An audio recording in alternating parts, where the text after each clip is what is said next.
Hi there, I am Suzula Bidon. I'm in long-term recovery, and I'm going to cut right to the chase. The reason that I'm here today with all of you in DC for this monumental experience and moment is because addiction is an illegal disease. I've been in recovery for 7.5 years.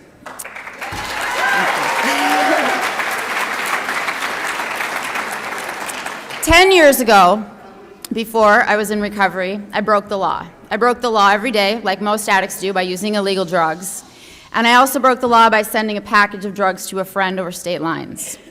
I was federally indicted on a federal conspiracy drug charge, and the mandatory minimum sentence for my crime was 10 years.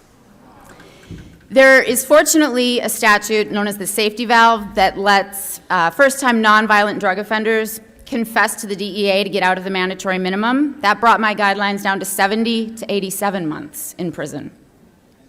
I was very fortunate to have a wise judge who's been a vocal opponent of the drug war for decades.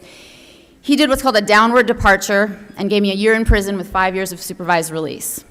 During that year in prison, I received no chemical dependency treatment and no psychiatric or psychological support whatsoever. I got out.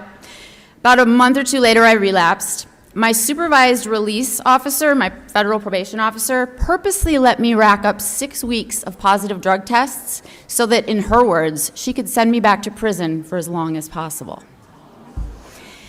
I appeared for my revocation hearing to see if they were going to send me back. Thankfully, a different federal judge was wise, let me go to treatment, and I've been in recovery since April 23rd of 2008.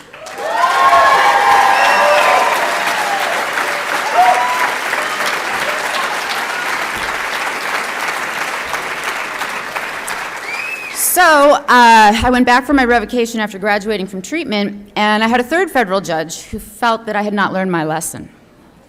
And he was going to teach it to me. He did the recommended punishment for relapsing. I didn't commit any new crimes other than relapsing.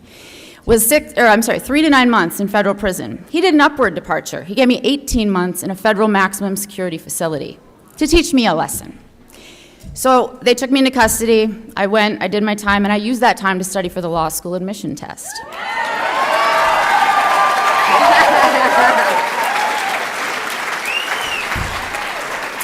I got out of prison.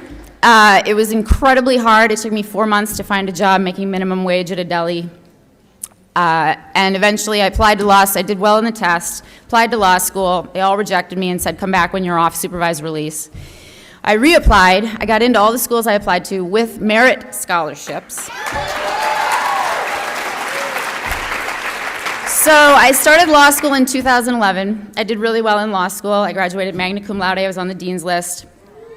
And I passed the bar exam, and then I hit the brick wall known as the Board of Law Examiners.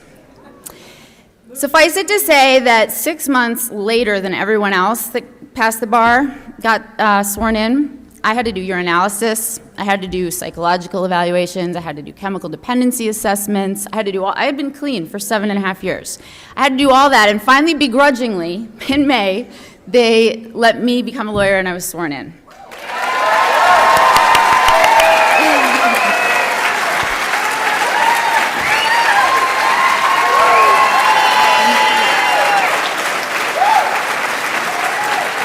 And so I am here because amen, at every step of my journey, I met with ignorance, discrimination, prejudice, stigma. I had to fight twice as hard as everyone else to make sure that I was good enough.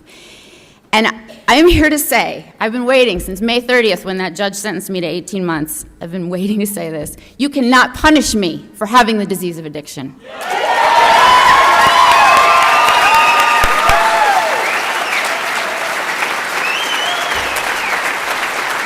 Because if anything is a crime, that is a crime.